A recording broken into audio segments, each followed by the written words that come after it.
Buenos días, soy Claudio Montero y he pasado los últimos 30 años estudiando arquitectura y urbanismo, organizando la más importante competición internacional de arquitectura sostenible en 3 continentes y trabajando como consultor y agente inmobiliario. Y ahora he decidido hacer entrevistas con amigos y compañeros para compartir con vosotros nuestro optimismo sobre la ciudad, sobre la vivienda y sobre el mercado inmobiliario. Así que si te interesa saber por qué tu ciudad es como es, o cómo serán las viviendas del futuro, o cómo invertir en el mercado inmobiliario, te invitamos a que te quedes a la conversación y participes en los comentarios. Muchas gracias. Bienvenidos a Céntrico. Hoy nos acompaña David García Manzanares. David es arquitecto y lo voy a leer porque estos cargos son importantes, seguramente que lo tienes en la tarjeta, director general de urbanismo en el Ayuntamiento de Ciudad Real.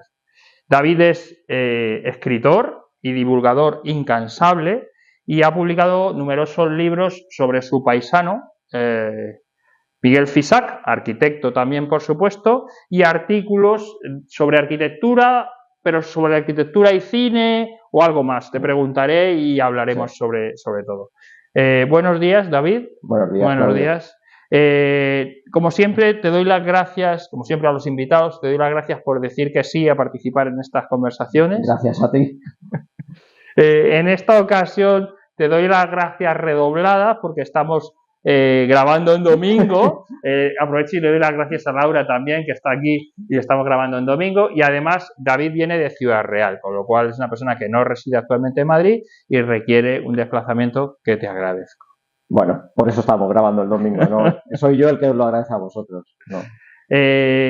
A la introducción de los podcasts siempre digo que llevo 30 años estudiando arquitectura y urbanismo y que hago la entrevista con amigos y compañeros, y en tu caso es más cierto que nunca, porque tú y yo nos conocemos hace más de 30 años, coincidimos en el Colegio Mayor cuando empezamos la carrera de arquitectura. Hemos hecho toda la carrera juntos, podríamos hacer la lista de asignaturas que hemos cursado juntos y la que hemos hecho trabajo juntos, y luego ha coincidido que somos amigos, hemos salido de fiesta juntos. Bueno, decíamos ahora, somos padrinos de boda, o sea que, bueno, estamos en súper confianza. Espero que eso también se transmita a la hora de la comunicación y del podcast, pero aún así yo te tengo que preguntar. Siempre empiezo por la pregunta muy sencillita, que en principio es una respuesta corta, y es: ¿quién es David García Manzanares? Dices que es una pregunta sencilla y a mí me parece que es una pregunta compleja, una pregunta complicada, sobre todo complicada de responder, porque ¿qué es lo que nos define como personas? Se está poniendo caras, ¿no? Pero... Sí, estoy viendo, o sea, según empiezas a responder es como leer tus textos, pero venga, sigue. Digo, es una pregunta complicada porque tendríamos que ponernos de acuerdo en qué es lo que nos define como personas. ¿Nos define la parte profesional? Bueno, pues yo no lo creo, porque muchas veces lo que consigas o no consigas de tus anhelos profesionales, hay una buena parte que es cuestión del azar. Entonces, no sé si eso nos puede definir. En LinkedIn encuentras muchos currículos que después de 15 ítems profesionales acaban poniendo y padre de 3 hijos, como si eso fuese el corolario a todo lo anterior, y no entiendo muy bien la relación. O no sé tampoco si no tienes hijos, eso dice algo de ti como persona, algo menos, o si no los has querido tener. Entonces, creo que eso tampoco te define como persona. ¿Qué te define como persona? Las ilusiones que tienes en tu vida, las esperanzas, pues tampoco lo creo, porque Píndaro decía, llega a ser lo que eres. Es decir, la potencialidad, si no se concreta, no sirve tampoco de mucho. Entonces, es complicado, pero como me pedías una respuesta sencilla, pues nos ceñiremos a los convencionalismos y bueno, pues diré lo que tú ya has dicho, ¿no? Soy arquitecto por formación, estudié arquitectura en la Escuela Técnica Superior de Arquitectura de Madrid, muchísimas asignaturas las hicimos juntos, conservamos por ahí los trabajos, y soy funcionario, trabajo para la administración. Actualmente soy director general de Urbanismo y Promoción Económica en el Ayuntamiento de Ciudad Real. Como decías, también escribo no solamente sobre Miguel Pisar, sino, como decías, también en general sobre arquitectura. El próximo libro está ya en edición. Y por continuar con todos los estereotipos que he criticado hace 2 minutos, pues diré que soy orgulloso padre y vocacional padre de 2 hijas. Entonces ya he reunido todos los estereotipos que he criticado y que he puesto en duda, y a partir de ahí ya podemos empezar. Bueno, hay todas las contradicciones posibles. nosotros te dejamos que te salga de los estereotipos todo lo que quieras. Nuestra única limitación es el tiempo, que procuramos que entre en 1 hora. Yo tengo aquí una batería de preguntas extensa, no tan definidas como tú quisieras seguramente, pero vamos a intentar ceñirnos. No, doy un pasito atrás. ¿Dónde naces y en qué entorno urbano te has criado? Siempre, sobre todo los que somos arquitectos, pero en general en el sector inmobiliario, yo procuro entender cuál es vuestra infancia o cuál es vuestro entorno y el por qué llegáis a ser lo que sois. O sea, esa potencialidad que tú decías antes, bueno, sí. Vamos a llegar hasta hoy por lo menos, pero entender de dónde viene. ¿Dónde nace, dónde te crías, qué entorno urbano es el que tienes a tu alrededor? Y la pregunta que hago siempre, que nos ayuda a entender un poco más eso, es: ¿ibas andando al colegio? Sí, yo nazco en Ciudad Real, me crío esencialmente en Daimiel. Por los 3 primeros años de vida estoy en otro pueblo más pequeño de la provincia, en Almadén, y luego en Daimiel. Y sí, iba al colegio desde muy pequeño, iba andando, y además desde muy pequeño iba solo. Y desde un poquito después, debía tener yo 8 años, iba al colegio haciéndome cargo de mi hermano 3 años más pequeño que yo. Lo cual dice mucho del urbanismo, que creo que es por donde vas, de ese modelo. Bueno, no llego a tanto, con esa edad. Si ya estabas pensando en urbanismo, jodido ibas. Pero... No, quiero decir del urbanismo de las ciudades, ¿no? Vale. Dice mucho de eso y dice muy poco del afecto que me tenían mis padres a mí y a mi hermano, que nos dejaban ir solos, ¿no?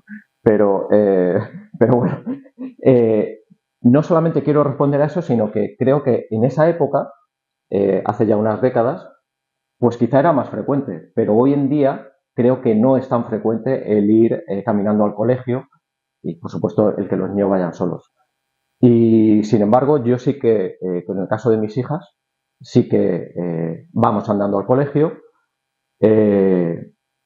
y eso es algo que me gusta urbanísticamente. Ahora ya con la edad actual sí que pienso en urbanismo, no cuando tenía 8 años, pero creo que eso dice mucho de cómo está configurada una ciudad, el poder ir andando al colegio o no.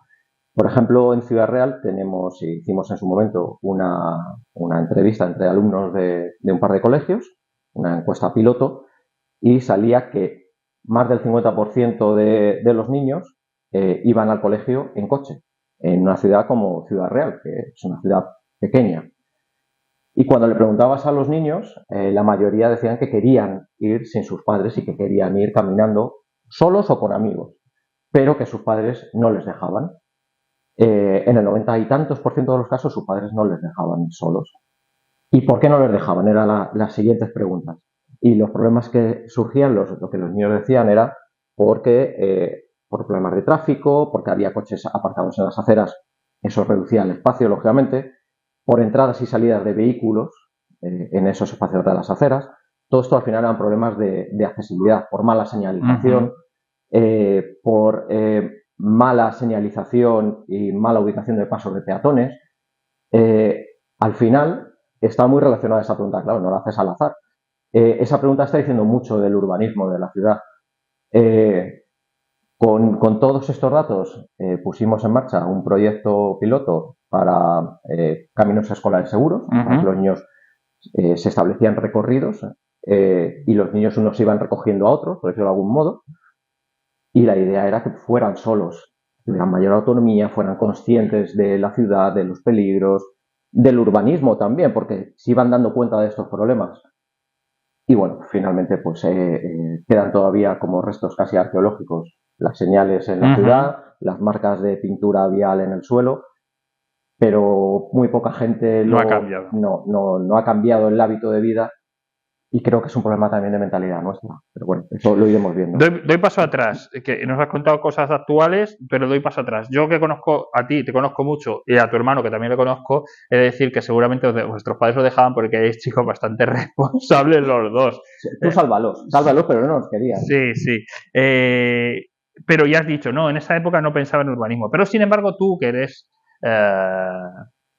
muy leído, he de decir que tú llegaste a la carrera de arquitectura ya habiendo leído autores y conociendo parte de los arquitectos que nos iban a enseñar antes, no como yo, que soy más dejado. Entonces, mi pregunta es, ¿por qué decides estudiar arquitectura? ¿Tienes algún antecedente en tu familia? ¿O por qué caes en esa carrera y no en otra? No solamente conocía autores, sino que era tan repelente que... Yo no lo he dicho así, ¿eh? O por lo menos no lo diré en público. Lo puedo decir yo. Era tan repelente que con 16 años pasé un berrinche malo un verano, porque yo quería apuntarme en unos cursos de verano de la Politécnica de Arquitectura y evidentemente no me pude apuntar porque no era universitario. Bueno, todo eso creo que lo he ido superando. Estoy mejor desde que tomo la medicación. Pero, ¿por qué quiero estudiar arquitectura? Bueno, al final nos influye el entorno. Nadie en mi familia era arquitecto, ni aparejador, ni constructor, ni nada relacionado. Pero a mi padre le gustaba mucho la arquitectura. A mi padre le hubiese gustado estudiar arquitectura.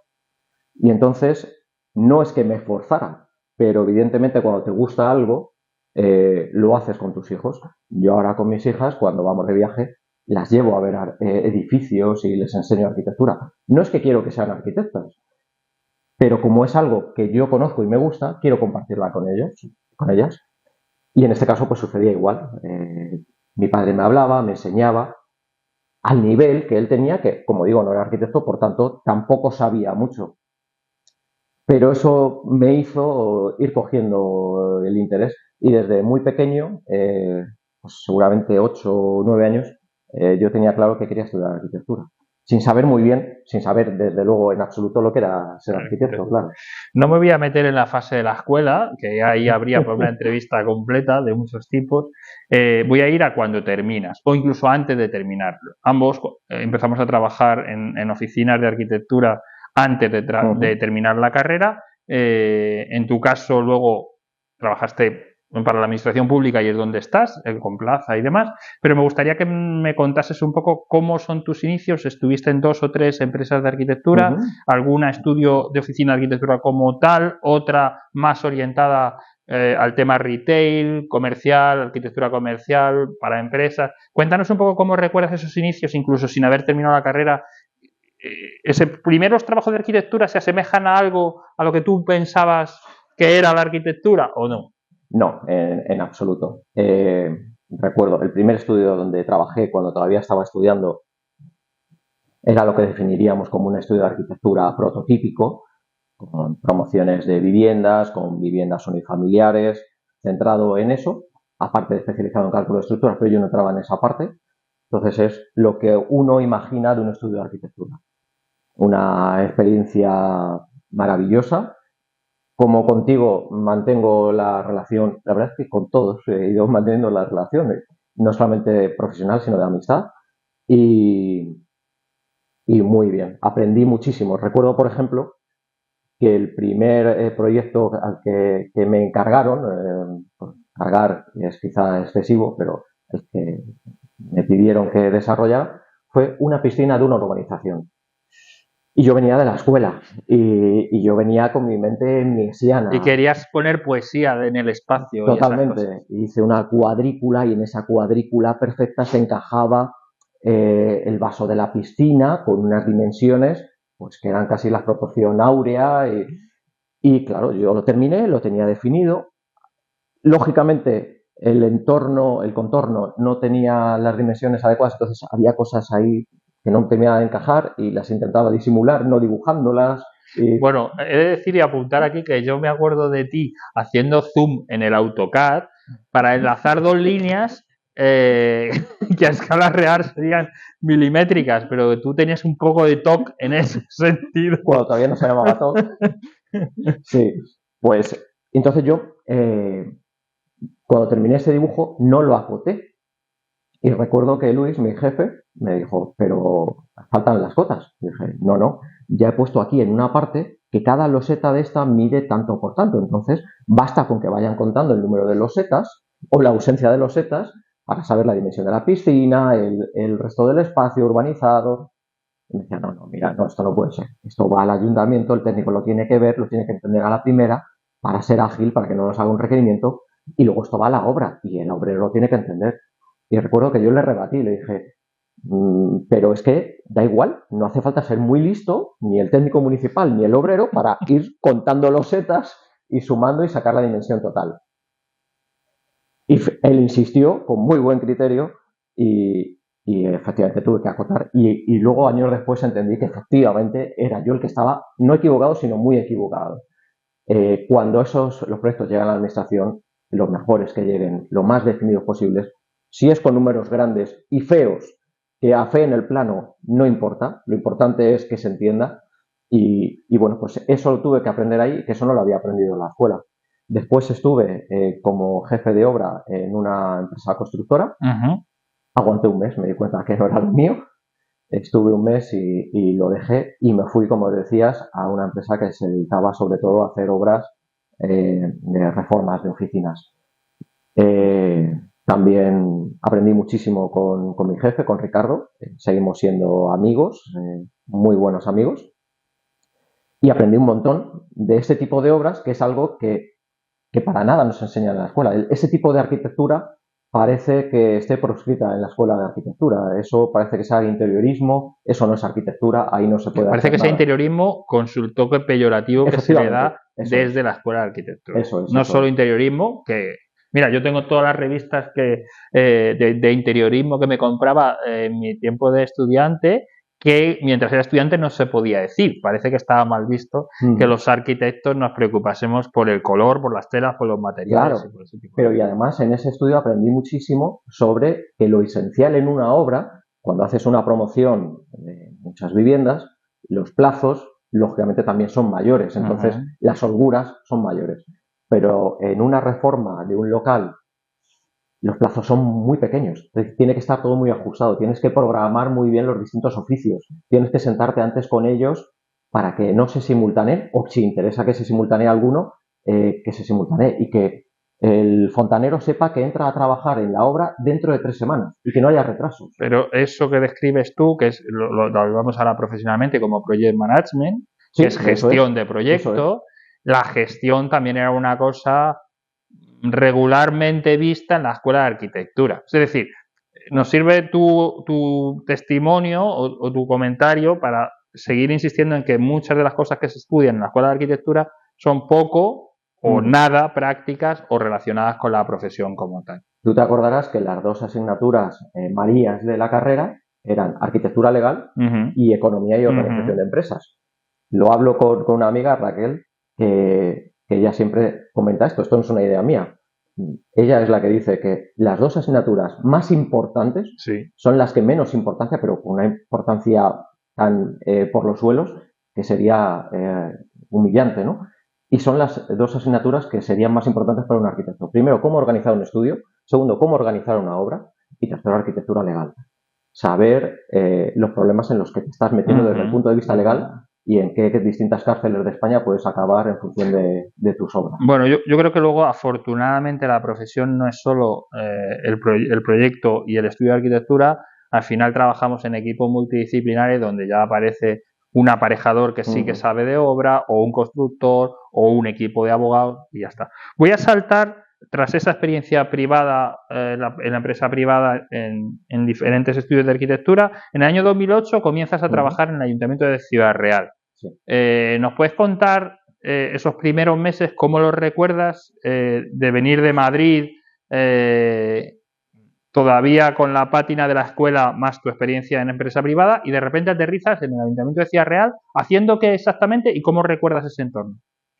Pues si los pasos anteriores fueron un shock, esto lo fue como mínimo al mismo nivel, porque igual en la escuela de arquitectura nadie te forma para estar en ese otro lado. De hecho, ese es lo que se considera el lado oscuro, ¿no? Me siento un poco como Darth Vader, que me he pasado al lado oscuro de la administración y casi me siento obligado a defenderlo, pero seguro que luego tendremos me darás ocasión de defenderlo. Sí. Después de 15 años que llevas tendrás argumentos. Pues al inicio es algo que nadie te ha preparado para eso. Tú eres arquitecto y crees que tienes la capacidad para hacerlo. No, tienes que aprender. Cuando yo llegué al ayuntamiento tuve que aprender a hacer ese trabajo. No sabía hacer ese trabajo.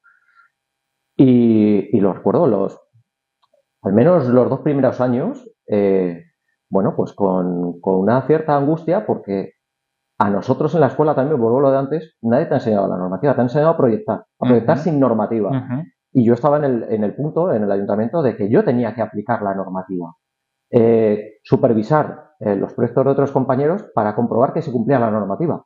No solamente normativa municipal, normativa también autonómica, normativa estatal. Tienes que tener un dominio de una serie de normas que no has estudiado y que no conocías antes.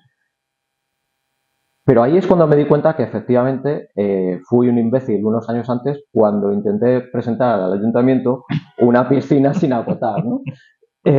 Porque te das cuenta que lo importante al final es que facilitar el trabajo, el arquitecto debe facilitar el trabajo a todos los que vienen detrás, al aparejador, al técnico del ayuntamiento, si fuese el caso, al técnico de la administración autonómica que vaya a supervisar el proyecto o al de la delegación de patrimonio y cultura y finalmente a los obreros.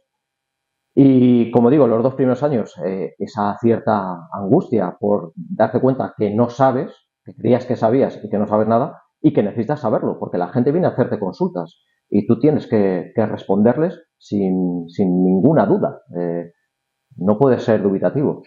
Tengo anotado que empiezas, y entiendo que es donde me estás diciendo, en el servicio de licencia de obras. Sí, vale. Obras y actividades. Licencia de obras y actividades, vale. Pues ahora ya que nos conocemos, ya te conocen tal, ahora ya vamos a entrar un poco en materia. Bueno.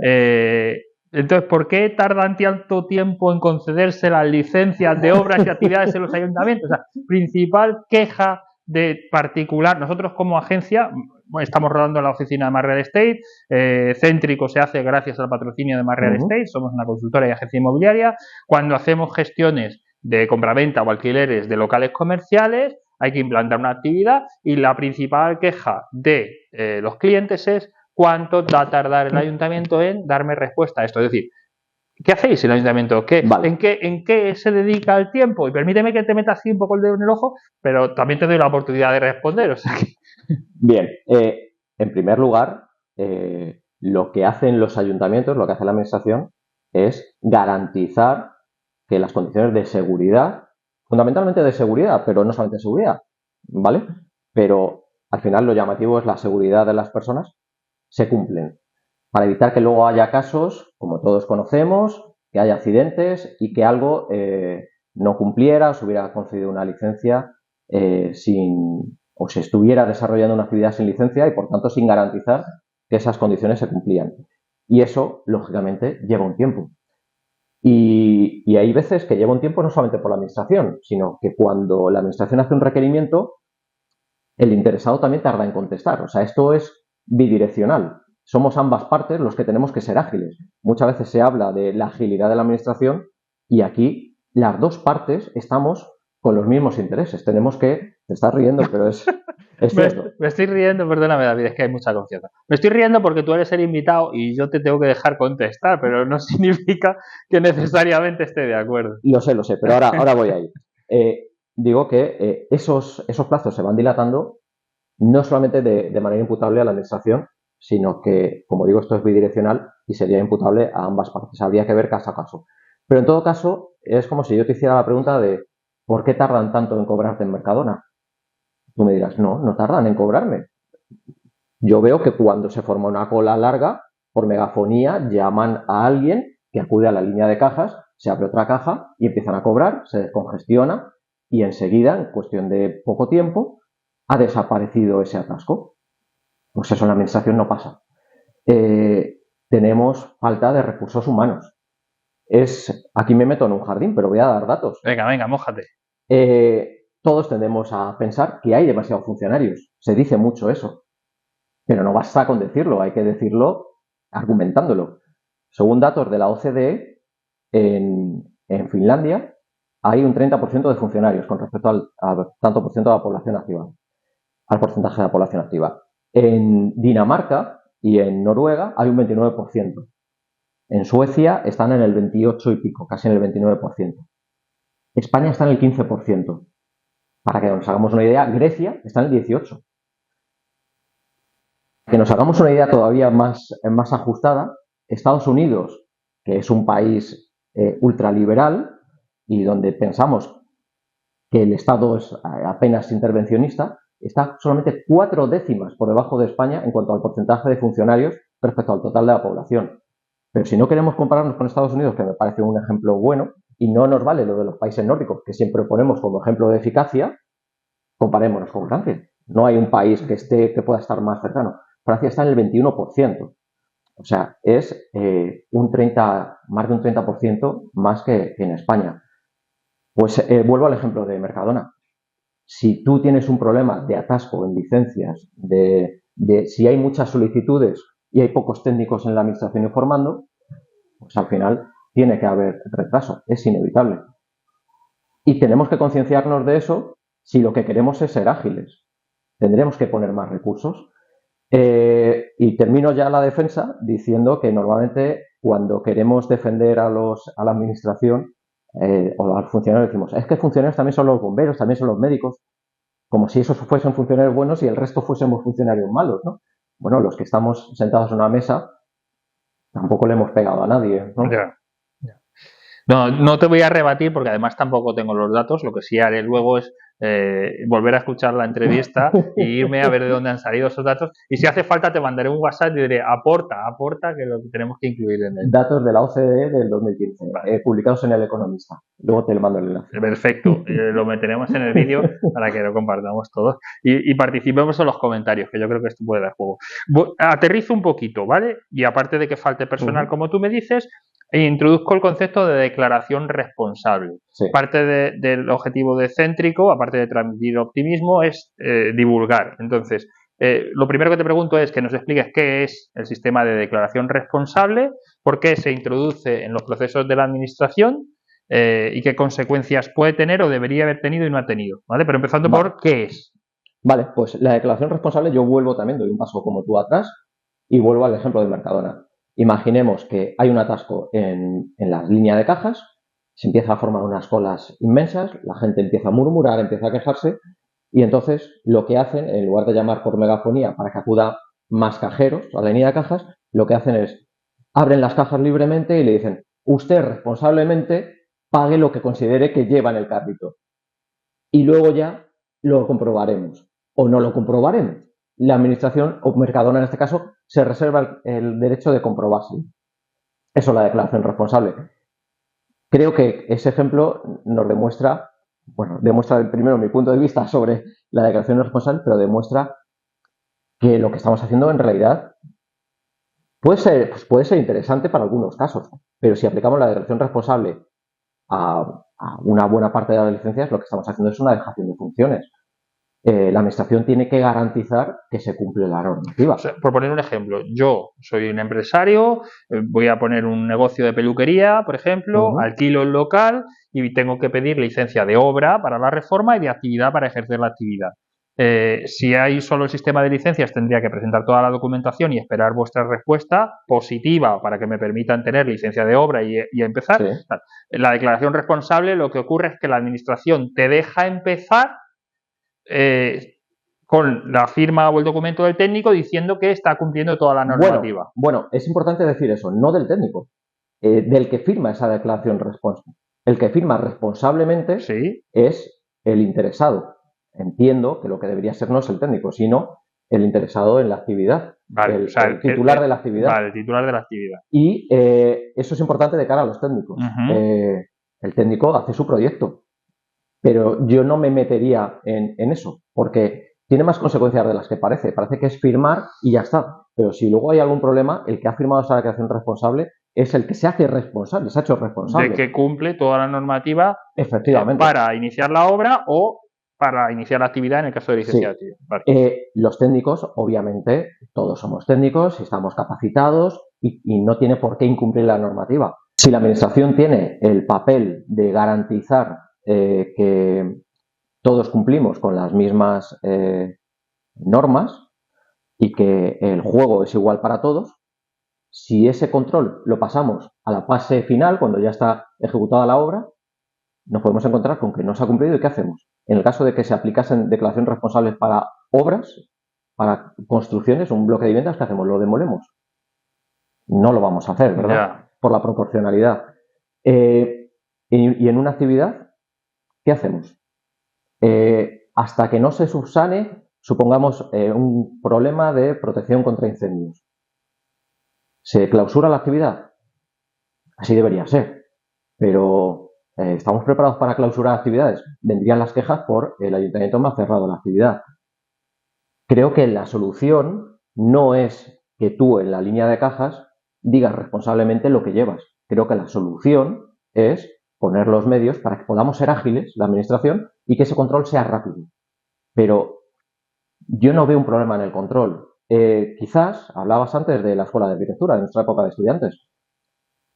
Quizá yo creo que es que los arquitectos, y no es una crítica a nuestros compañeros, Sí, me meto a mí también, critica. ¿no? Me meto a mí también, los arquitectos estamos poco preparados para asumir críticas del resto, empezando por nuestros propios compañeros.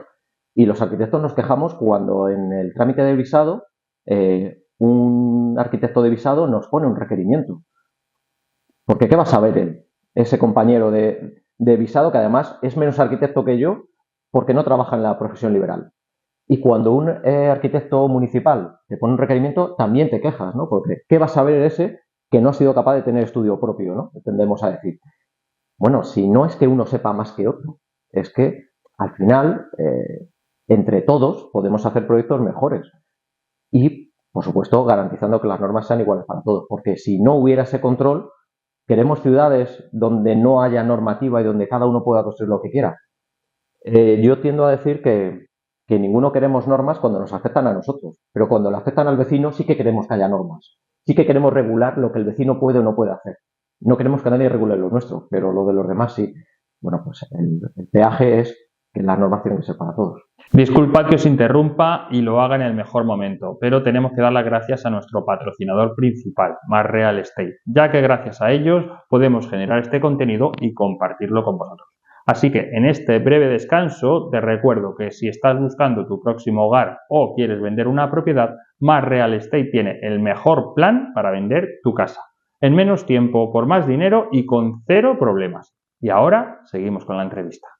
En la introducción del podcast digo siempre, si quieres saber por qué tu ciudad es como es, parte de por qué la ciudad es como es nos lo estás explicando tú, parte viene de la administración, parte viene de las normas, y avanzo en tu carrera profesional, en esa aprendes sobre licencias, obras, trámites y demás, pero luego pasas 5 años en el servicio de control y disciplina urbanística, o sea, dentro del propio Ayuntamiento de Ciudad Real, otro departamento, servicio de control y disciplina urbanística. ¿Puedes explicarnos en qué consiste o qué funciona? ¿Se trata de eso mismo que estabas diciendo? Es decir, poner las normas y hacer que se cumplan. Bueno, no es poner las normas. La administración local pone sus normas del plan general, las normas urbanísticas, pero las normas a la administración local le llegan ya impuestas de la administración estatal y de la administración regional. Pero es hacer cumplir esas normas cuando después de ejecutado el proyecto o la actividad no se adecua a lo que se le concedió licencia. Durante ese tiempo yo lo que estuve haciendo era pues algo parecido a lo que hemos hablado, visitando las obras previo a la concesión de la licencia de funcionamiento. Hay una licencia de instalación, que es con el proyecto, por decirlo de alguna forma, sobre el papel, que te dicen que va a cumplir. Muy bien, se le concede licencia. Todo tipo de obras, cuando dices hay obras menores. Para actividades. Hablo de actividades. Vale. Sí, tienes la licencia de instalación para la actividad, que es sobre el proyecto. Y luego tienes la licencia de funcionamiento. Una vez concluida la actividad, demandan que vayamos los técnicos municipales a comprobar que efectivamente se ha ejecutado la obra según el proyecto. Y claro, es normal. Durante la obra surgen cosas. No, pero lo digo bien. Durante la obra surgen cosas que no se pueden tener en cuenta durante el proyecto o que no se han tenido en cuenta por la razón que sea. Y entonces pues hay que evaluarlo y vienen nuevos requerimientos para ajustar, hacer modificados del proyecto, pero gracias a esa visita se comprueba que hay cosas que no cumplían y eso redunda en la seguridad de los ciudadanos que van a hacer uso de esas actividades. Entonces, insisto, yo creo que haya ese control por parte de la administración no debe ser un problema, sino que lo que debemos intentar es que funcione lo más ágil posible. Cuando te refieres a eso, proyectos de actividad ahí, pero dentro de este departamento de control y disciplina urbanística, ¿hacíais algo más que este tipo de obra o proyecto? Sí. Cuéntanos un poquito más Sí, allá, yo no hacía... a lo mejor quizás relacionado con la ciudad directamente. Sí, es todo tipo de expedientes sancionadores, protección de la legalidad urbanística. Esto se da sobre todo en el suelo rústico. Porque claro, en el suelo rústico es más difícil establecer el control y te das cuenta cuando ya las obras están hechas, cuando ya no hay marcha atrás, declaraciones de fuera de ordenación, cuando han transcurrido el plazo legal para la restitución de la legalidad urbanística, para que demuelan y dejen... O sea, te pongo un ejemplo que nos llega a nosotros muchas veces en la oficina y es cuando estamos vendiendo un suelo. Por supuesto, en Idealista o Fotocasa nadie tiene ni idea de qué significa rústico, urbanizable y urbano, eso no, pero entiendo que te estás refiriendo a cuando alguien decide, oye, ¿y en este suelo me puedo hacer una casa? Y de repente la gente, muchas veces sin arquitecto, sin técnico, no sé qué, construyen en suelo rústico fuera de ordenación urbanística y es el ayuntamiento, en este caso este departamento, el que vela porque efectivamente no ocurra. Y es una de las partes más desagradables del urbanismo, porque es ir directamente contra el ciudadano y a posteriori, porque cuando las cosas, por eso vuelvo a lo de la declaración responsable, cuando el control se hace previo es muy molesto para el ciudadano, para el técnico, pero todo tiene solución. Pero cuando está construido, tú tienes tu casa y te dicen que no tienes parcela mínima, no cumples con la parcela mínima o no cumples con la edificabilidad o con los retranqueos y que tienes que demolerlo una parte o todo, pues es un problema para el ciudadano y por tanto es muy incómodo y muy violento para la administración también, lógicamente, y mucho más en este caso, en nuestro caso Ciudad Real, que es una ciudad pequeña donde la gente se conoce. Yo, permíteme, y o sea, no se trata de que discutamos, pero sí voy a defender un poco a la parte privada. Y es que a veces el promotor que sí lo hace con conciencia, que sí saben qué suelo lo está haciendo, que sí ha contratado a su técnico y arquitecto y su proyecto y visado y no sé cuánto, muchas veces los plazos de la administración le llevan a que el proyecto deje de ser viable. Es decir, al final un promotor inmobiliario que fabrica viviendas, vamos a decir así, con la materia prima que es el suelo y con los procesos que es el proyecto y la ejecución y demás, hace sus cuentas y requiere una financiación que normalmente anda entre 18 y 24 meses desde que entra la primera obra, o sea, la primera máquina en el suelo, pero hay antes. En el momento en que se dilatan esos plazos, muchas veces por la tardanza en la respuesta de la administración, el proyecto deja de ser viable o repercute unos costes que no es. O sea sí, que... pero yo eso también te lo voy a rebatir. Por mi experiencia, insisto, en una ciudad de un tamaño medio, nos conocemos prácticamente todos. Y sobre todo a lo que denomino los sospechosos habituales, ¿no? Los que somos siempre, los que estamos siempre, los que presentan los proyectos, en el 80% de los casos son los mismos técnicos y los conoces y nos conocemos. Y en el caso este de una ciudad mediana hay una buena relación y hay un trato directo. Por ejemplo, me han comentado casos en Madrid que tienes que pedir cita con muchos meses para tener cita con el técnico. Nosotros es sobre la marcha. Bueno, eso son ventajas de una ciudad de tamaño medio. Pero a lo que voy es que al final yo sabría reconocer los proyectos de uno o de otro técnico sin ver el nombre, sin ver el membrete, únicamente viendo las 3 primeras páginas de la memoria. Sabría reconocerlo en el sentido de que hay proyectos que vienen muy bien presentados, que vienen muy bien definidos, que en las 2 primeras páginas te han hecho un resumen de toda la normativa comparativamente, lo que dice la normativa en una columna, lo que tiene el proyecto en la otra, y en una tercera cumple, no cumple, evidentemente, no cumple, ¿no? Pero observaciones, y con los planos igual. Los buenos técnicos no presentan planos como los que voy a presentar yo, sin acotar, sino todo muy definido, todo muy claro. Yo, ya te digo, podría, sin ver el nombre, decir de quién es cada proyecto, una cata a ciegas, podría decir de qué técnicos son de allí, de Ciudad Real. Y lo digo en el sentido positivo. Cuando llegan esos proyectos, que son la mayoría, en mi caso, la cosa va rápida, Ujú. avanza rápido. Por tanto, como decía, es algo bidireccional. No es la única causante de la administración. También tenemos responsabilidad los técnicos. Y aquí voy a defender a los técnicos liberales. ¿Por qué lo que yo he detectado? Los proyectos que no llegan así, ¿por qué no llegan así? Pues en una inmensa mayoría de los casos, no hay casos de dejadez, pues también tenemos compañeros que no Hay son de tan todo, pulcros, hay de todo. evidentemente, como en todas las profesiones, pero la inmensa mayoría son técnicos jóvenes. Ujú. Y eso no lo han aprendido en las escuelas de Ya. arquitectura. A nosotros no nos lo han enseñado, lo hablábamos antes. Y entonces te llegan expedientes que, por ejemplo, no le han calculado a su cliente la transferencia de aprovechamiento urbanístico. Y el cliente luego se encuentra con que tiene que pagar algo más que desconocía. Pero lo desconocía porque su técnico no lo ha informado. Y su técnico no lo ha informado porque no lo conocía.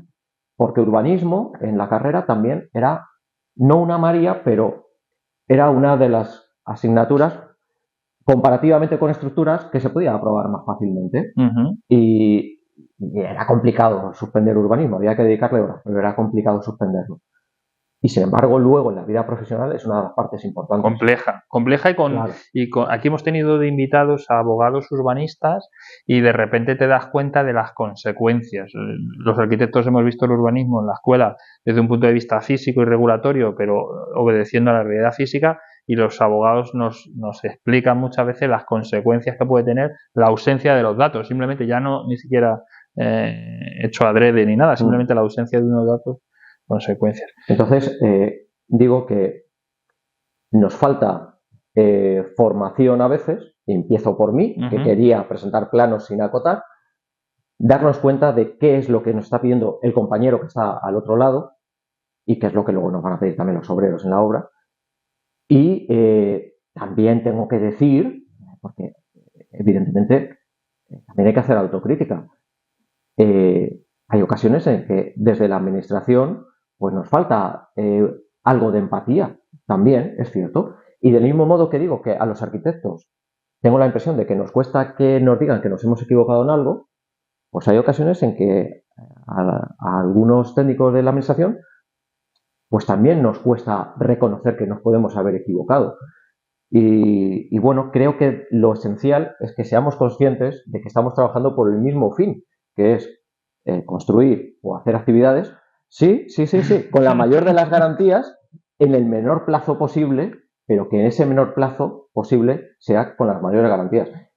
Hoy, has dicho tú al inicio que estábamos grabando en domingo, sí. Hoy viene el titular de portada del Mundo, es que las comunidades autónomas gobernadas por el PP se van a reunir en Asturias para intentar fomentar el crecimiento de las ciudades. Eso del crecimiento de las ciudades, luego si quieres lo comentamos, que ahí tengo otra opinión también. Pero hablaban de que para fomentar ese crecimiento se iba a incentivar la construcción masiva de viviendas, masivamente, creo que viene entrecomillado, luego te mandaré también el enlace a la noticia por si lo quieres poner, y para conseguir construir masivamente en poco tiempo, se habla en la noticia de menos burocracia y flexibilidad. Flexibilidad, yo me pregunto, ¿a qué se refiere? Porque lo que son los plazos de la ejecución de una obra, lo que es ejecución, no se puede flexibilizar. Ahí nadie está planteándose... Bueno, ahí viene la construcción industrializada, ahí sí, es otro bien, tema. Pero, viene y es realidad ya en muchos temas. Y efectivamente. Pero tú sabes como yo que cuando hablan de flexibilizar sí, no se están hablando a eso. de eso. Sí, estoy de acuerdo. Cuando hablan de ganar tiempo no se están refiriendo al tiempo que tarda un arquitecto en redactar un proyecto, porque eso ya está demasiado constreñido, ya hay demasiadas presiones para que sea poco tiempo. Y ya a los técnicos, en este caso a los de la profesión liberal, se les está dejando poco tiempo para meditar los proyectos. Cuando se habla de flexibilidad y luego se incide en menos burocracia, lo que se quiere hacer es esto que estamos hablando de la relación responsable. Vale. Y muy bien, de acuerdo, pero seamos conscientes de lo que implica. Si fuésemos el dueño o el gerente de un Mercadona, abriríamos las cajas y diríamos, usted responsablemente diga lo que se lleva y pague lo que considere que se lleva, o pondríamos más personal. Bueno, ese es un debate que yo creo que está bien que lo abras aquí y que efectivamente, si fuera real que todos tenemos los mismos objetivos, por eso me he reído cuando lo has dicho, sí, y vuelvo a decir, uno de los objetivos del podcast es unir o intentar que nos entendamos, porque mi experiencia profesional es que incluso dentro de la misma profesión o de las mismas titulaciones tenemos objetivos contrapuestos y de ahí vienen muchas cosas, pero si de verdad fuera que todos tenemos el mismo objetivo, al final es multiobjetivo, es cumplir normativa, tener garantías efectivamente, pero también reducir plazos. Entonces, bueno, mi intención también es invitar aquí a alguien, arquitecto, compañero también, que está trabajando en temas de Lean Construction, es decir, aplicar el método Lean, que se aplica para empresa y para fábricas, aplicarlo a los procesos reales que tenemos en el mundo de la edificación. En ese caso sí podríamos alinear objetivos, pero no es tan sencillo como lo que tú dices, declaración responsable y tiramos, porque influye la parte privada, la parte pública, la parte de cumplimiento de garantías y demás. Déjame que te haga otra pregunta práctica y de por qué son las ciudades como son o qué. En esos 5 años que estás en el tema de licencias de actividad y funcionamiento, coincide en los últimos 20 años que es el boom del comercio electrónico. Y que puede no tener nada que ver con el urbanismo o con la arquitectura o con el sector inmobiliario, pero sí ha tenido con el urbanismo, sí. Eso es, sí que ha tenido un gran impacto el hecho de que hace 20 años nos costaba comprar un billete de avión por internet y hoy nos daba un poco de cosas así, y sin embargo a día de hoy todos hacemos la compra y devolvemos lo que no te vale y no sé qué y no sé cuánto. Entonces, en ese momento tú estás en el departamento de licencias y actividades. ¿Me puedes contar cómo has ido notando esa caída, me imagino, en el uso de locales para actividades comerciales debido al comercio electrónico? Punto 1. Punto 2. Doy paso ya. Precisamente por eso ha empezado a ocurrir, o ha sido un nicho de mercado durante estos últimos años, el cambio de uso de locales comerciales a vivienda. ¿Me puedes contar también un poco qué estáis haciendo en el caso de Ciudad Real? ¿Cuáles son los requisitos? Si has notado ese boom y se fomenta incluso desde la administración. Sí, a ver. Es una pregunta larga, pero bueno. El primer punto, me decías... repíteme, que tú esos años estabas en licencias de actividad y funcionamiento. ¿Cómo recuerdas, o si recuerdas, que notaste que el número de licencias de actividad y funcionamiento ha ido cayendo, puesto que el comercio electrónico se ha ido comiendo la parte de la actividad comercial de la calle, de los barrios? Lo que hemos notado es no solo que haya caído, sino que ha caído y ha subido. Es decir, que hay mucha más rotación. Hay muchos comercios que cierran y abren otros en poco plazo de tiempo, en ocasiones incluso sin llegar a haber tenido licencia por los plazos, ¿no?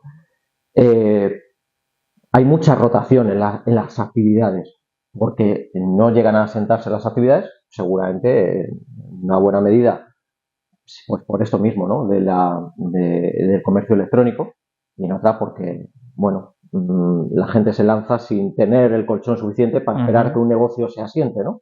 No es tan sencillo poner, lo sabes tú, montar un negocio. Entonces hay mucha rotación. No es que hayan bajado las licencias de actividades, seguramente incluso hayan subido, no mantenido, sino que hayan subido precisamente por esa rotación. Y luego nos tenemos que plantear también que efectivamente las ciudades se están quedando sin actividades comerciales en el centro.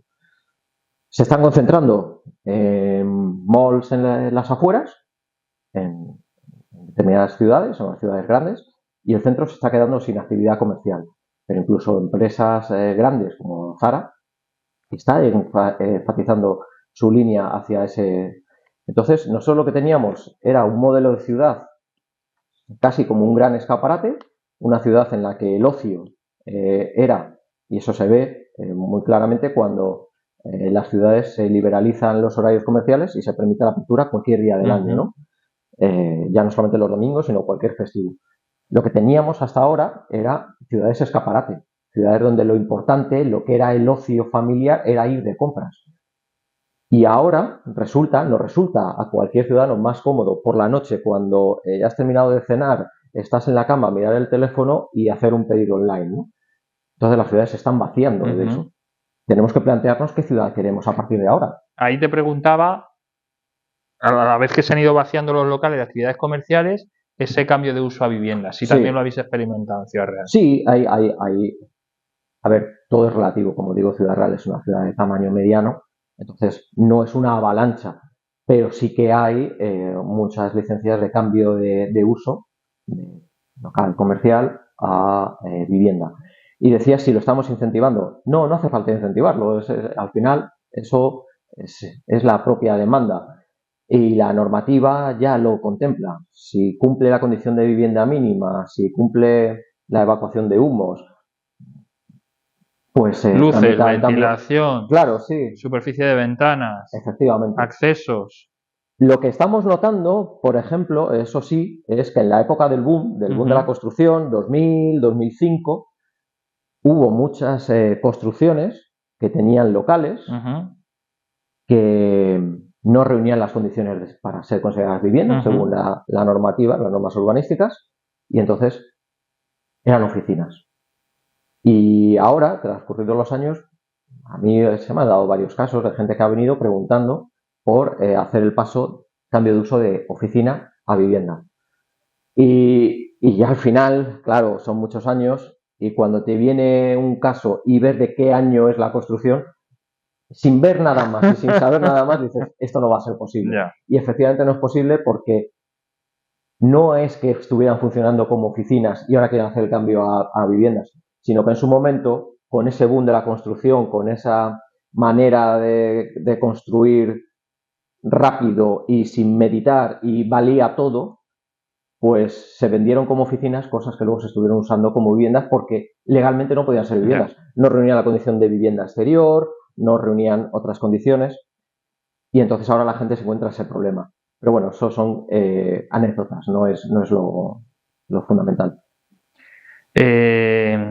Hablando de todo esto, complementariamente a tus diferentes cargos y diferentes departamentos, eres el responsable de la Comisión Municipal de Accesibilidad del Ayuntamiento. Muchos años, sí. Con lo cual te has especializado, incluso has dado cursos, das ponencias, tienes algún libro escrito también sobre temas de accesibilidad. Pues vuelvo a insistir en lo mismo, porque al final es lo que nos afecta.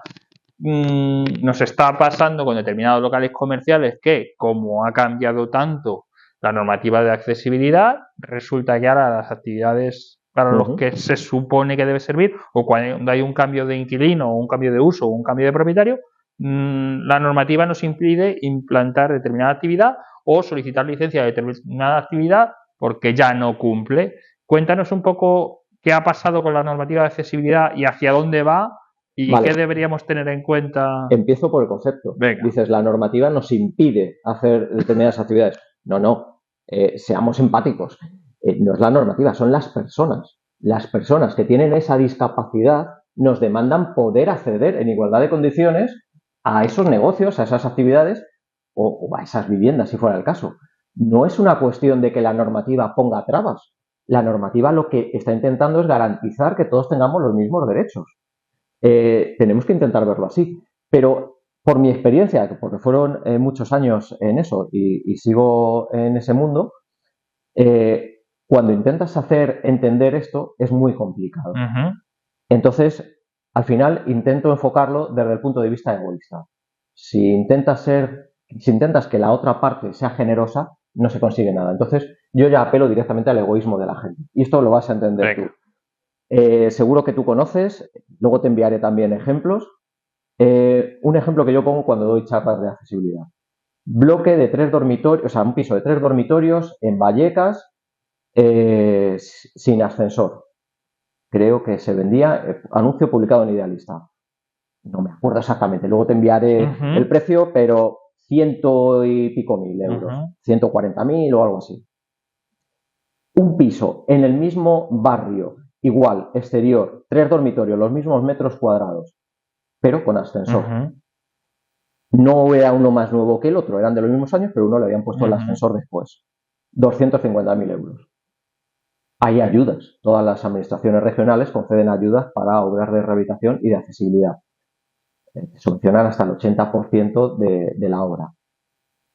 Por tanto, pagando por vecino, dependiendo del número de vecinos y demás, pagando 5.000 euros por vecino, tu piso se revaloriza en casi 100.000 euros en este ejemplo concreto. Ya digo, te mandaré los enlaces.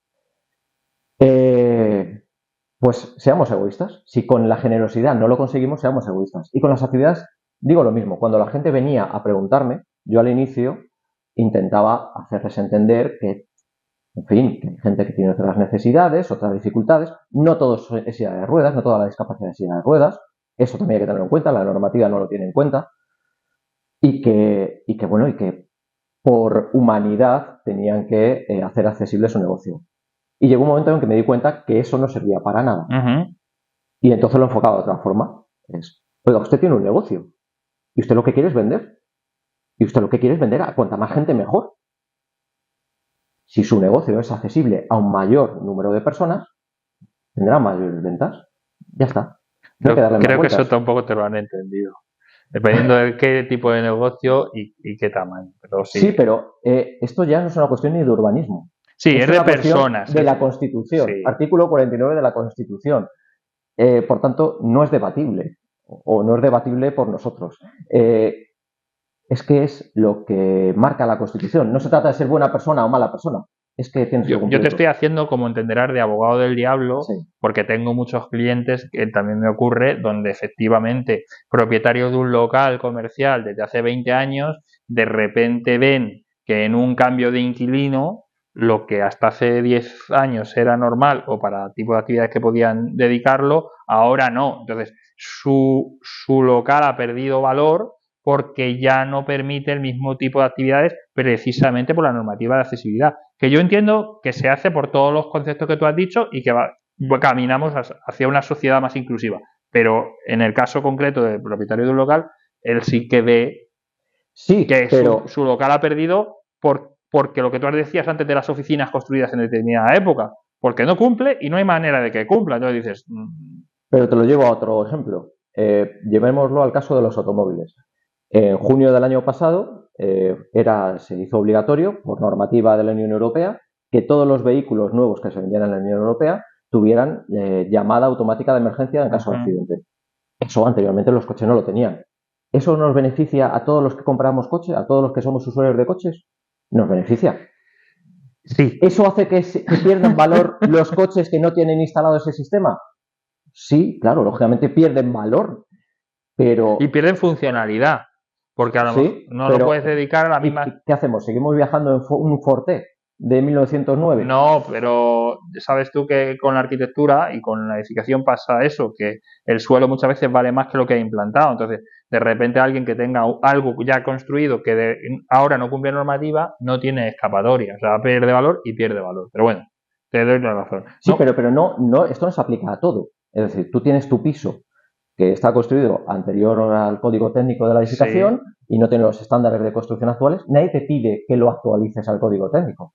No estamos hablando de eso, estamos hablando de derechos fundamentales, como es el acceso de personas con discapacidad, que personas con discapacidad podemos ser todos, no es discapacitado, es personas con discapacidad, en algún momento determinado de la vida puedes tener una discapacidad. En mi caso, ahora mismo tengo una rotura de fibras y voy con muletas. Tú hoy eres discapacitado. No, soy una persona con discapacidad. Vale, perdón. Porque la discapacidad está en el entorno. Si eliminamos las barreras del entorno, yo me puedo mover sin problemas. Vale. Si para entrar a este espacio no hay 8 peldaños, sino está a nivel de la calle o hay otras soluciones para acceder, yo ya no tengo discapacidad. La discapacidad es lo que me impide relacionarme. Si evitamos esas barreras del entorno, que no son necesariamente urbanísticas, son también sociales, si las eliminamos, yo ya no tengo discapacidad, me quedo únicamente en persona. Vale. Por eso digo que persona con discapacidad, no discapacitado. Vale, persona con discapacidad. Y ahora me quito el sombrero de abogado del diablo y de pincharte un poquito para sacar ese tipo de contestaciones y me pongo en el lado del divulgador y te pido, por favor, que nos expliques hacia dónde va la accesibilidad. Te voy a hablar del concepto de diseño universal. ¿En qué consiste? Que ese sí que es verdad que no está implantado en la sociedad todavía, pero los que somos arquitectos y hemos estado en algún momento de la mano de temas de accesibilidad, sí se maneja hace muchos años y reconocido internacionalmente. Pero ¿qué es eso de diseño universal o qué implica? Pues el diseño universal, el nombre ya da muchas pistas, ¿no? Significa diseñar no pensando para personas con discapacidad, porque eso es garantía de fracaso, sino diseñar pensando para todos. Algo que nos sirva a todos. Desde el punto de vista de diseño industrial, simplifica los procesos, porque un mismo diseño vale para todos, Es como tijeras para zurdos y tijeras para diestros. Si encontramos un diseño que sea ambivalente, pues las produces en masa, ¿no? No tienes dos modelos distintos que producir, que eso incrementa los costes. Pues un diseño que nos sirva a todos. Y sobre todo porque, además, desde el punto de vista social, al hacerlo así, estamos evitando la discriminación. Estamos evitando que una persona sienta que tiene que tener un determinado producto específico para ella, porque es distinto, porque no es como el resto. Que eso, obviamente, es fácil entender lo que implica, ¿no? Como ejemplo de diseño universal se podrían poner muchísimos, pero me gusta poner dos porque están relacionados, es el mismo, pero está relacionado con los niños. Y eso, aparte de porque todos nos resulta más fácil empatizar con los niños,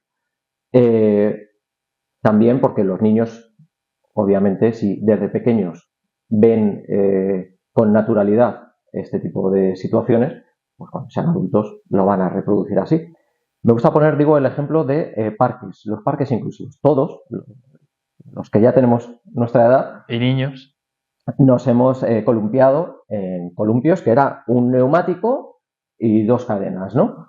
O más evolucionado, en lugar del neumático, una pequeña banqueta sin respaldo ni nada. Vale, hay unos columpios inclusivos adaptados para niños con discapacidad que tienen dificultades motoras, que lo que tienen, se están viendo ya en muchas ciudades de España, es un asiento, parece un asiento ergonómico, estos recaro, con un arnés de sujeción. Están pensados para niños con dificultades motoras, pero esos columpios son para todos. Eso es diseño universal.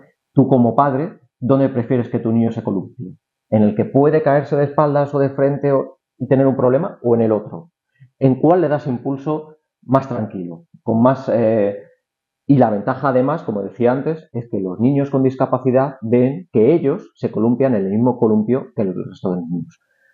Hay otros columpios también que son dobles, uno con un pequeño arnés y otro más libre, para que se columpien los niños con autismo, que necesitan tener la referencia paterna o materna enfrente. Entonces, en un lado se coloca el padre o la madre y en el otro el niño. Entonces se columpian juntos. Bueno, pues están pensados para esos niños, pero son inclusivos, porque tú como padre te habría gustado columpiarte con tus hijos también, simultáneamente, ¿no? Por tanto, vuelvo a lo de antes, esos niños con autismo están viendo que ellos usan lo mismo que el resto, que son iguales. Vuelvo al artículo 49 de la Constitución. Yo, si me permites agregar a eso que cuentas tú, yo en mi experiencia profesional con el Solar Decathlon, en este caso con la edición latinoamericana en Colombia, tuve ocasión de visitarlo y realizar las visitas con el jurado de arquitectura, en el que había un arquitecto con discapacidad y que se desplazaba en silla de ruedas. Y pusimos dentro de la normativa de la competición una parte que era el diseño universal, no solo accesibilidad. Porque tendemos, cuando hablamos de accesibilidad, yo creo que tendemos, y ahí sí que me pongo el primero yo, porque tendemos a ver dificultades motoras, solo o únicamente. Mientras que el diseño universal implica todo tipo de dificultades. Y entonces hacíamos la visita con este hombre, arquitecto, y él nos iba a hacer ver ese diseño universal. Y siempre pongo el mismo ejemplo porque me llamó mucho la atención y es muy cotidiano. Y es, con dificultades visuales, todos en casa, o muchos, la gran mayoría de la gente tenemos a día de hoy la vitrocerámica. Y la vitrocerámica lo bueno que tiene es que se limpia muy fácil, porque es una superficie lisa, completamente lisa, que se limpia muy fácil. Y los botones son táctiles, es muy sencillo. Pero si ahora imaginamos que tenemos dificultad visual, ya no vemos dónde están los botones. Ya si muchas veces cuando intentan no encender las luces en la cocina, no sé qué, no aciertas. Esa misma vitrocerámica con las mismas funcionalidades, pero con unos mandos físicos y que hiciera incluso el clac, clac, haría que las personas con dificultades visuales, y sería diseño universal también, porque a mí también me serviría. Entonces, muchas veces, por eso creo que es un salto importante de accesibilidad, que parece que solo hablamos de entorno físico y dificultades motoras, a diseño universal, que implica muchas más cosas. Pero bueno. Sí. Y bueno, en esto también quiero decir, volviendo a lo de la humildad que decíamos antes, que a veces nos falta por la formación que hemos recibido, cuando a mí me encargaron esta tarea, Pues yo pensaba, digo, bueno, pues vale, soy arquitecto, me conozco la normativa, más o menos, pues claro, puedo hacerlo. Recuerdo que el que era entonces mi director general me lo propuso y yo dije, bien, vale, pues adelante, porque no voy a tener problemas, sí. Con un poco de, no diré chulería, pero sí de suficiencia. Y me di cuenta que no tenía los conocimientos. Yo todo lo que he aprendido ha sido con el trato, lo que me han ido enseñando las personas con discapacidad. Y lo que tú has dicho es esencial. Tendemos a asociar la discapacidad con dificultades motoras, con sillas de ruedas y por tanto con rampas y ascensores. Y parece que eso sea y ahí acaba la accesibilidad. todo, sí. Y no, pero no solamente nosotros, también la propia normativa, el código técnico se centra esencialmente en eso.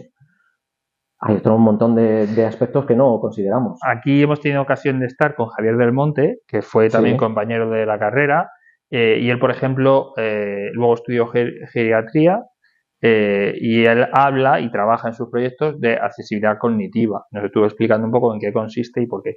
Hablando de accesibilidad cognitiva, quería poner un ejemplo, perdona. Dime. Cuando yo me encargaba de eso en el ayuntamiento, hicimos una iniciativa para la accesibilidad cognitiva al edificio de urbanismo. Me acuerdo de eso, sí.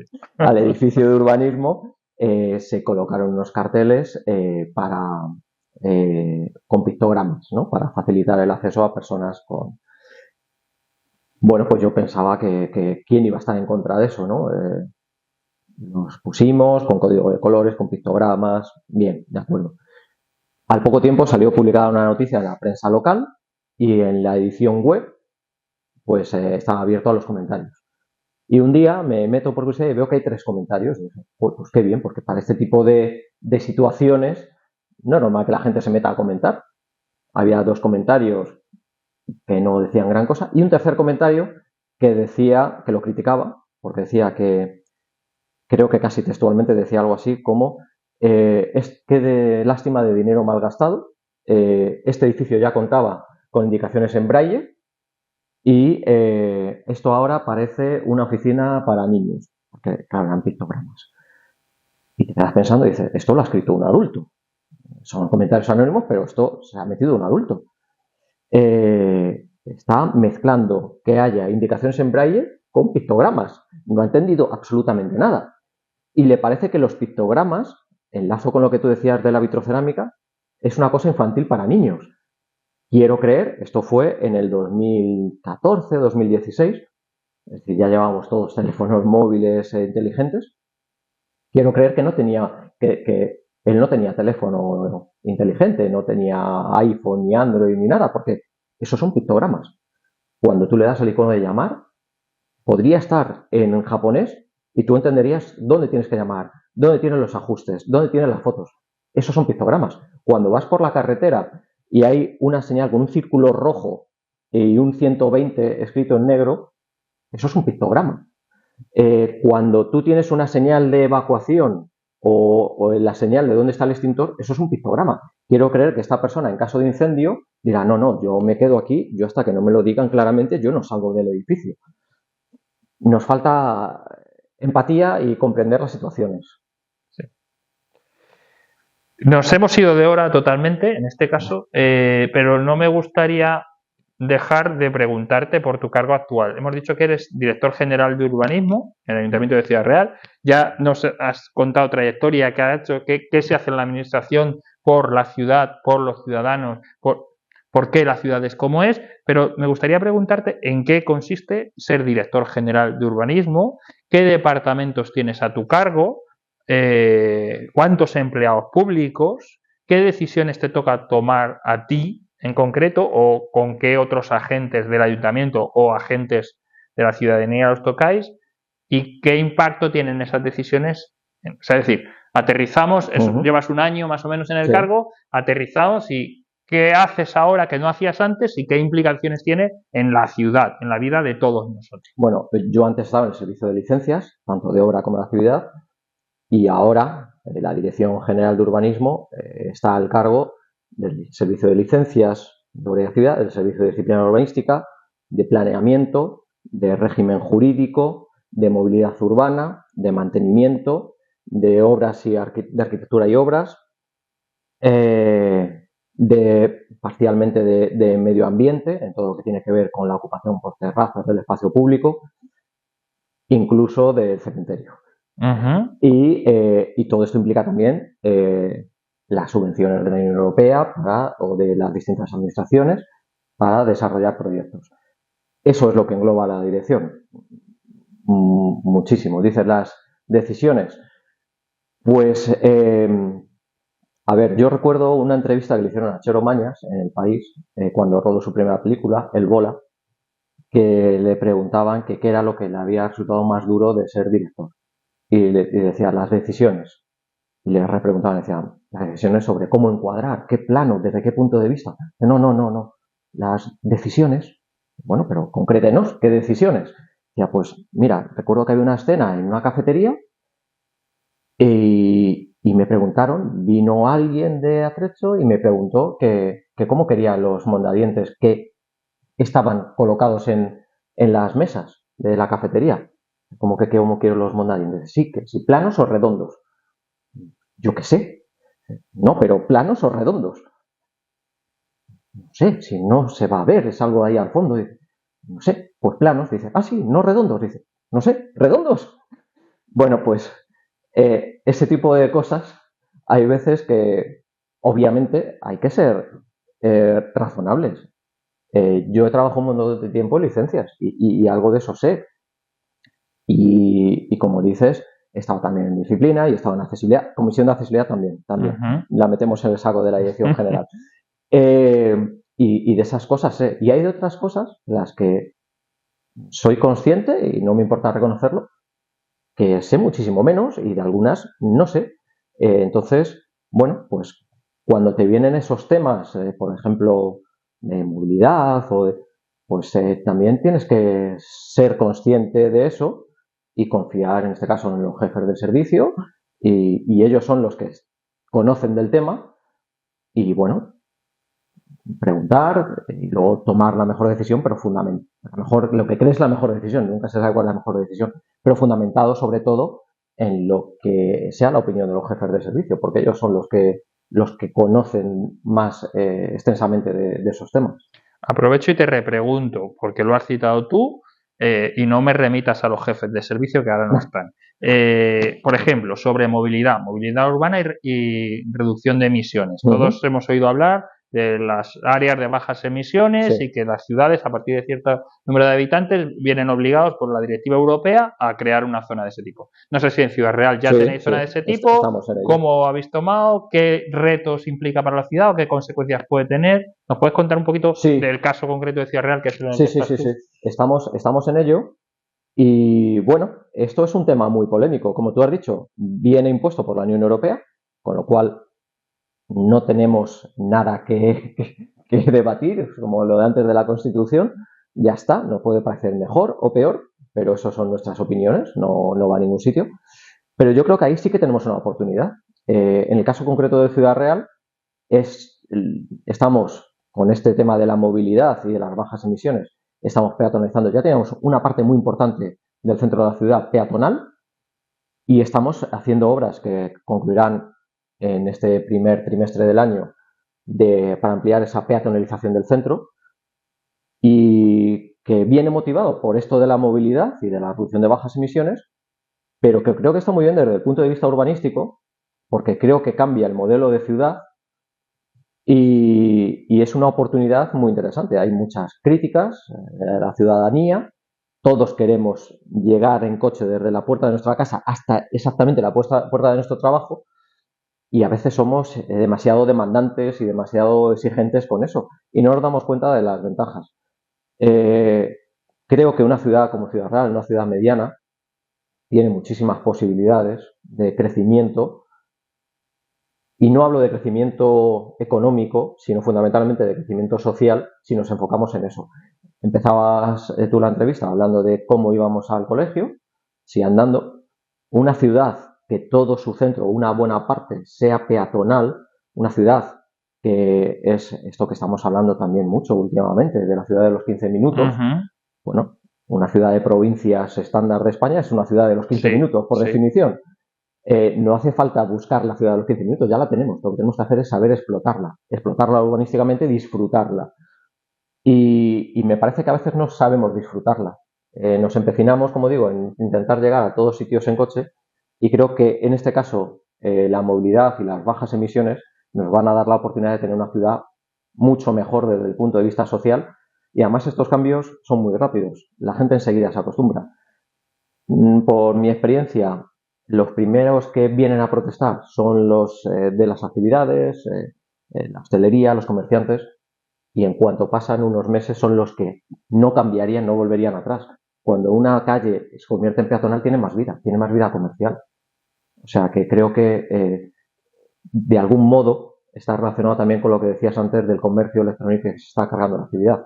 A lo mejor nos vamos a cargar actividades como Zara o esas grandes superficies, pero si conseguimos tener un urbanismo pensado para la movilidad de las personas, recuperaremos otro tipo de actividad de más baja economía quizás, pero más cercana y más dinámica.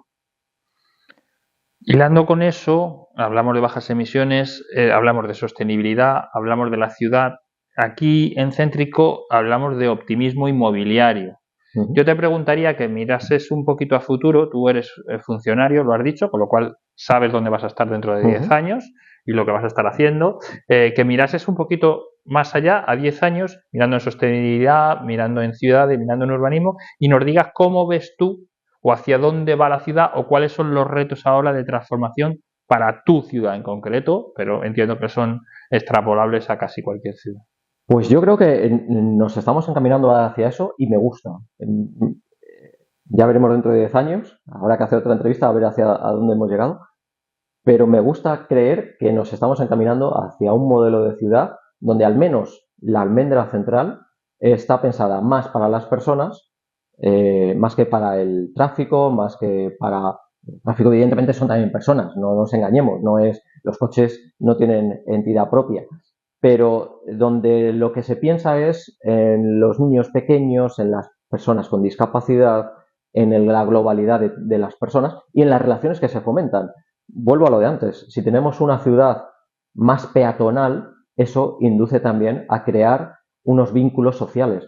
Yo percibo, y lo he hablado con más gente, que de unos años a esta parte estamos todos de peor humor, estamos más acelerados y estamos más enfadados. Y al final el urbanismo, no somos conscientes, el urbanismo tiene un poder transformador mayor del que le atribuimos. Sí.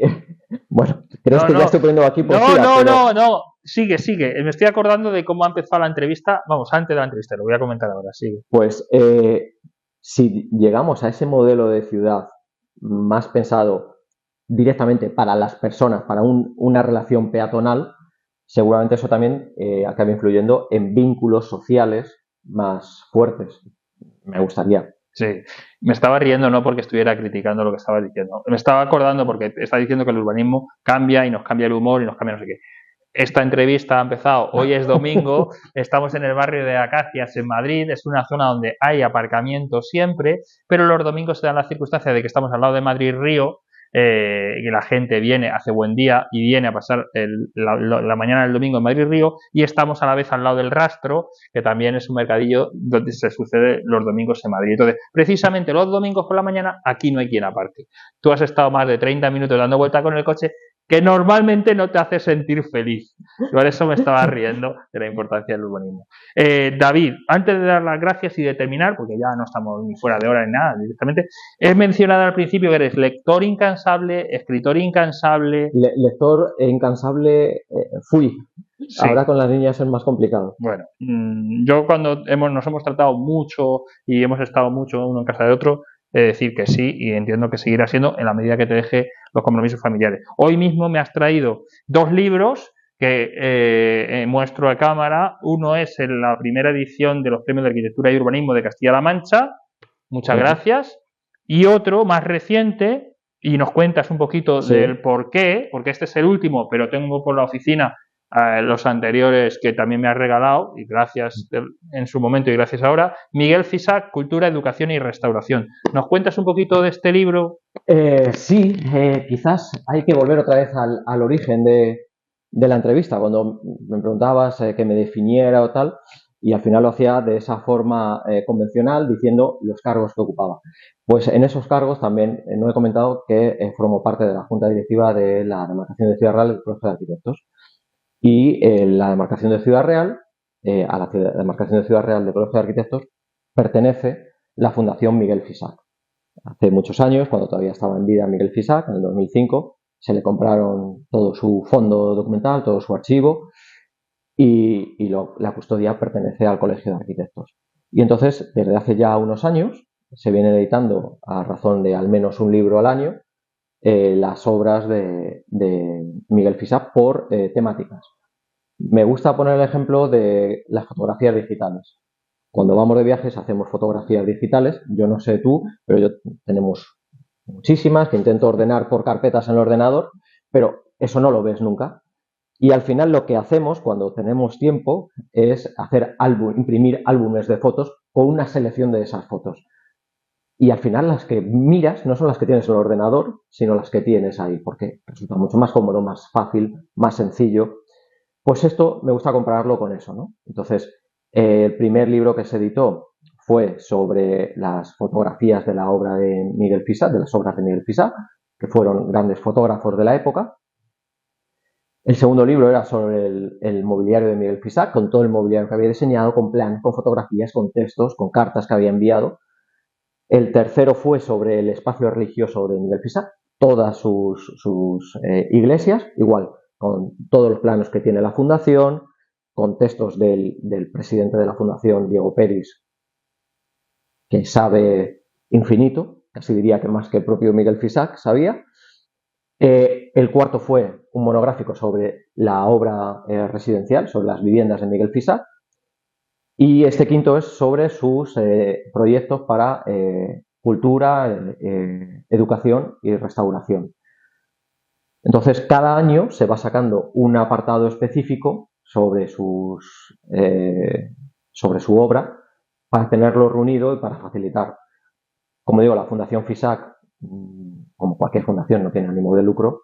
Estos libros se venden a un precio irrisorio. Este tiene casi 400 páginas y el precio de venta está en 26 euros. Claro, eso es posible porque Diego Pérez, el presidente, no cobra nada, los que vamos participando tampoco cobramos nada, se hace únicamente por divulgar la obra de Fisac y que sea fácilmente accesible a cualquiera que quiera consultarlo.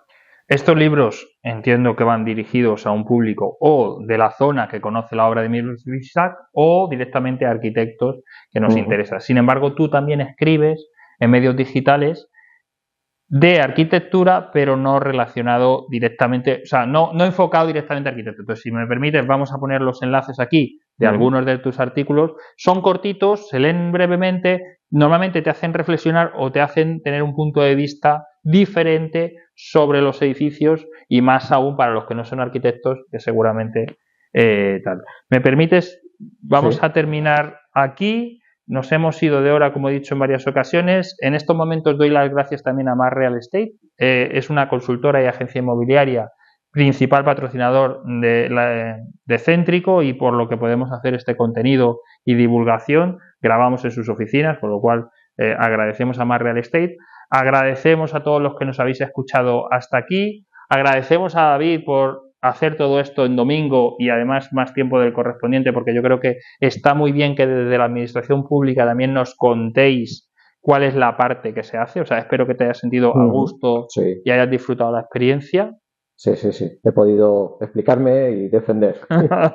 Bueno, no pretendía yo atacar, lo que pasa es que yo creo que siempre viene bien alzar la voz y daros la oportunidad de todo aquello que tú bien seguramente has escuchado no solo hoy de mí, sino en numerosas ocasiones hacia la administración.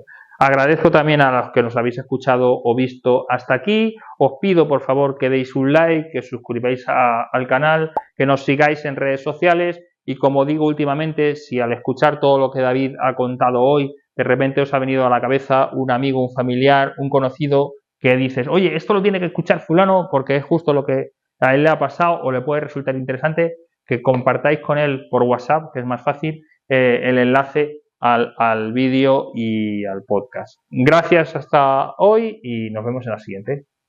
Chao.